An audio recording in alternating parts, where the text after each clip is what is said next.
আসসালামু আলাইকুম। শান্তিপূর্ণ ভোট শেষে কারচুপির অভিযোগ শুনলেন শিরোনাম, এবার বিস্তারিত। এবার ডাকসু নির্বাচনে 10টি প্যানেলে প্রতিদ্বন্দ্বিতা করে স্বতন্ত্রভাবে অনেকে নির্বাচন করেন।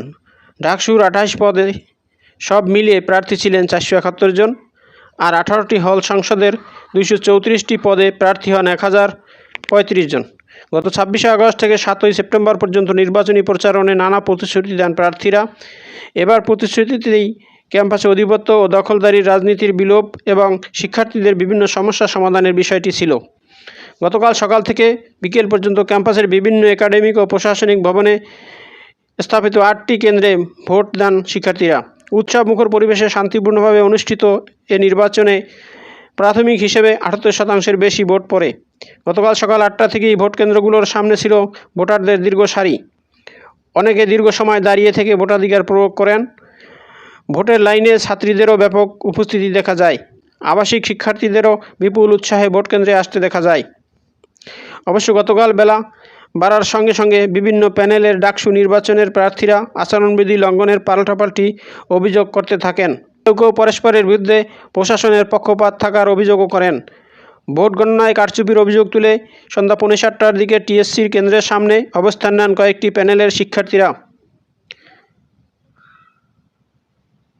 প্যানেলের প্রার্থীরা।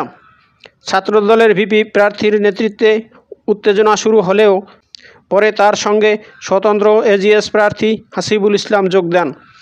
তারা অভিযোগ করেন, তারা গণনা দেখতে ভেতরে যেতে চাইলেও প্রশাসন বাধা দিয়েছে। আধা ঘন্টার মধ্যে টিএসসিতে অবস্থানের পর তারা সিনেট ভবনের দিকে যান। এ সময় ছাত্রদলের নেতাকর্মীরা ভোট চোর, ভোট চোর, জামাত শিবির ভোট চোর বলে স্লোগান দেন। এ ঘটনার সময় টিএসসি কেন্দ্রের সামনে থাকা এলইডি স্ক্রিন কিছু সময় বন্ধ থাকার পর রাত 8:45টার দিকে আবার চালু হয়।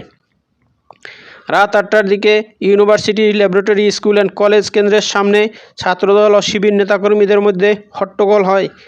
এরপর বিভিন্ন কেন্দ্রের সামনে গিয়ে ছাত্রদলের নেতাকর্মীরা ভোট চোর বলে স্লোগান দেন। বৈষম্য বিরোধী শিক্ষার্থী সংসদের ভিপি প্রার্থী আব্দুল কাদের রাতে টিএসসিতে সংবাদ সম্মেলন করে অভিযোগ করেন, বিশ্ববিদ্যালয়ের প্রশাসন পক্ষপাত করেছে। শান্তিপূর্ণভাবে এই নির্বাচন হওয়ায় সন্তোষ প্রকাশ করেছেন প্রধান রিটার্নিং কর্মকর্তা অধ্যাপক মোহাম্মদ জসিমউদ্দিন। আজ সকালে ডাকসুর ফল ঘোষণার সময় তিনি বলেন, এই ডাকসুর মাধ্যমে আমরা একটা নতুন মডেল সেট করতে পেরেছি, যেটা বাংলাদেশের অন্যান্য বিশ্ববিদ্যালয় সহ বড় বড় কলেজ আমাদেরকে অনুসরণ করবে বলে আশা রাখি।